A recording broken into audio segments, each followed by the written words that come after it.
Hello दोस्तों, मैं Roy Utkal biofloc fish farming channel पे आप सबका स्वागत करता हूँ। तो आज का जो हमारा टॉपिक है वो है व्हाट इज़ बायोफ्लॉक, क्या है बायोफ्लॉक।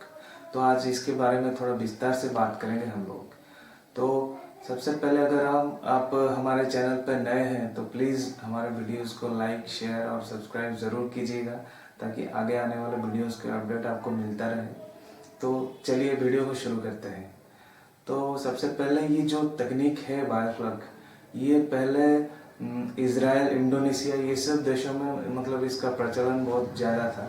तो अभी धीरे धीरे करके ये इंडिया, नेपाल, बांग्लादेश, पाकिस्तान ये सब कंट्रीज़ में भी आ रहा है।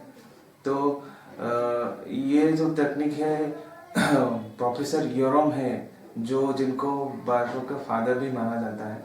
वो एक दूसरे प्रोफेसरों के साथ मिलके एक बुक भी लिखे हैं इस पर बायोफ्लॉक को लेके। तो जिसका लिंक डिस्क्रिप्शन बॉक्स में आप लोगों को मिल जाएगा। तो उसमें से भी बहुत कुछ नॉलेज आपको मिल सकता है। तो आज हम लोग जो इसको देखेंगे कि क्या कुछ है इसका पॉजिटिव पॉइंट्स और क्या कुछ ड्रॉबैक्स है इसका।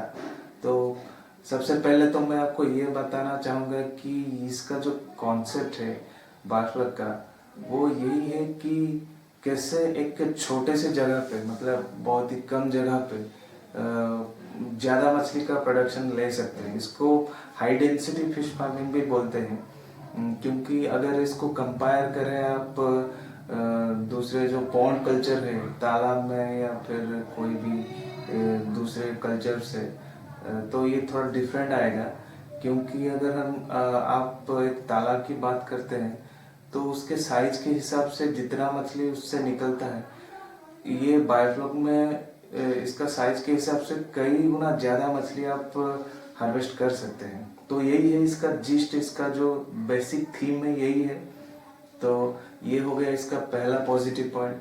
और दूसरा हो गया जैसे कि मान लीजिए कोई इन्फेक्शन होता है मछलियों को या फिर कोई डिजीज हो जाता है, तो क्या होता है कि आपके पास अलग अलग टैंक्स हो सकते हैं। जैसे कि अगर मान लीजिए 4 टैंक आप बनवाए हैं, तो अगर इन्फेक्शन होता है तो मतलब एकदम से तो चारों टैंक में नहीं होगा ना। तो अगर एक में इन्फेक्शन होता है तो बाकी तीनों के तीनों मतलब क्योंकि अलग हैं तो वो सेफ है। और हो भी गया इन्फेक्शन एक में तो उसको हम बहुत अच्छे से भी ट्रीटमेंट कर सकते हैं अगर हम उसको पहले से जान लेते हैं कि जो इन्फेक्शन हुआ है कोई वायरल हो गया, फंगस वाला डिजीज हो गया या फिर बैक्टीरियल हो गया या फिर कोई भी पैरासाइट वगैरह, वो सब का ट्रीटमेंट अगर आपको मालूम है तो आप कर सकते हैं बहुत ही आसानी से। क्योंकि एक टैंक है छोटा सा, तो उसमें कुछ भी आप मतलब आपके हाथ में ही रहता है सारा कुछ चीज़। आप चाहे तो उसका पानी जो है अगर खराब हो गया हो पैरासाइट या फिर कोई भी इन्फेक्शन की वजह से, तो उसको चेंज कर सकते हैं या फिर उसमें कोई भी मेडिसिन वगैरह ये दे के मछली का ट्रीटमेंट बहुत ही अच्छे से कर सकते हैं। लेकिन अगर मतलब कंपेयर करें पॉन्ड से, तो पॉन्ड में अगर होता है तो पूरा का पूरा मछली ये इन्फेक्शन में अफेक्टेड हो जाता है। तो अगर वैसा होता है तो आप पानी भी ड्रेन नहीं कर सकते, क्योंकि इतना सारा पानी है कैसे ड्रेन करेंगे और कैसे पूरा का पूरा पानी भरवाएंगे, वो तो मुमकिन है नहीं। तो ये एक बहुत ही बड़ा पॉजिटिव पॉइंट मिलता है बायोफ्लॉक को। और जैसे कि मान लीजिए इसका जो मछली है बायोफ्लॉक का मछली, तो कंपेयर करेंगे अगर तालाब की मछली से, तो इसका जो शाइन है या फिर एक्टिवनेस है वो आपको बहुत ही अच्छा देखने को मिलेगा। वो ये मैं अपने एक्सपीरियंस से बोल सकता हूँ। तो ये सब हो गया इसका जो पॉजिटिव पॉइंट्स है। बाकी अगर थोड़ा बहुत जो इसका ड्रॉबैक्स है, वो आपको ड्रॉबैक तो नहीं है, मतलब रिस्क फैक्टर जो है वो आप लोगों को ये बताना चाहूँगा कि इसमें 24/7 करंट चाहिए ही होता है। तो हर वक्त इसको इलेक्ट्रिसिटी का सप्लाई देना पड़ेगा। चाहे आप इसके लिए बैकअप में इलेक्ट्रिसिटी के लिए जो आपका इन्वर्टर हो गया या फिर सोलर सिस्टम हो गया या फिर कोई भी जनरेटर, डीजी वगैरह, ये सब आपको बैकअप में रखना पड़ेगा। क्योंकि अगर ऑक्सीजन की कमी हो गई तो बहुत से प्रॉब्लम आ जाएंगे। ऑक्सीजन एक बहुत ही अहम फैक्टर है ये टेक्निक का। तो और भी एक है जो ऑक्सीजन का पंप है, वो भी आपको बैकअप में दूसरा रखना पड़ेगा, क्योंकि अगर एक पंप खराब हो जाता है फिर तो उसको रिपेयर करने में या फिर दूसरा खरीदने में बहुत ही टाइम लग जाएगा। तो इसके लिए एक पंप भी उसको बैकअप में हमेशा लगा के रखना पड़ेगा। तो ये सब छोटे मोटे चीज़ हैं जो इसके बैकअप्स, तो ड्रॉबैक तो नहीं बोल सकते, मतलब थोड़ा रिस्क फैक्टर है इसमें, इसको हमेशा आपको संभल के मतलब बैकअप में रखना पड़ेगा, वरना आपको नुकसान भी बहुत सारा हो सकता है। तो ये थे कुछ pros and cons wire plug के। और इसमें एक प्रोज और भी मैं भूल गया बताने के लिए, एक होता है वो जो बैक्टीरिया हम लोग इसमें डालते हैं, एक बैक्टीरिया का कल्चर होता है, वो वायर प्लग का मतलब जो कॉन्सेप्ट है, जिस जो वर्किंग प्रिंसिपल है वो इसी के ऊपर है। ये जो बैक्टीरिया है, गुड बैक्टीरिया जिसको बोलते हैं हेट्रोट्रोपिक या फिर नाइट्रोफाइंग बैक्टीरिया, तो ये बहुत ही बड़ा रोल प्ले करता है, जो कि पानी को एकदम साफ रखता है, को बहुत से टॉक्सिक एलिमेंट्स हैं जिनको ये एलिमिनेट करता है।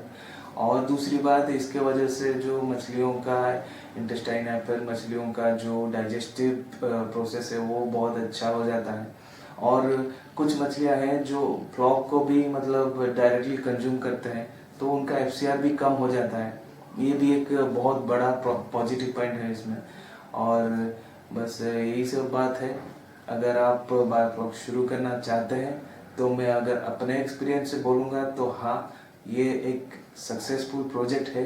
अगर आप इसको उतने सीरियसली लें, अगर इसको उतने मतलब एकदम जी जान से करेंगे तो बेशक आपको सक्सेस मिलेगा। हाँ, इसमें जो एक और भी प्रोज मतलब पॉजिटिव पॉइंट है, मैं जो भूल गया बताने के लिए, वो यही है कि इसमें मैन पावर का बहुत ही कम इस्तेमाल होता है।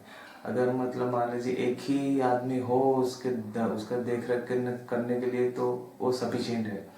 मतलब जैसे कि अगर एक तालाब हो गया, उसमें मछली पकड़ने के लिए बहुत से लोग, 4-6 लोगों को अंदर जाके एक मतलब बहुत ही बड़े बड़े नेट्स को खींचना पड़ता है, ये वो सब इसमें नहीं करना पड़ता है। अगर आप मछली पकड़ना चाहते हैं हार्वेस्टिंग के टाइम पे, तो एक छोटे से नेट से मतलब अंदर से निकाल सकते हैं। या फिर सबसे जो आसान टेक्निक है वो ये है कि अगर हार्वेस्टिंग टाइम आप पानी ड्रेन कर लेते हैं या फिर कोई दूसरे टैंक में इसका पानी सीप कर लेते हैं, तो बस मछली ही बच जाते हैं, तो आप इसको आसानी से कलेक्ट कर सकते हैं।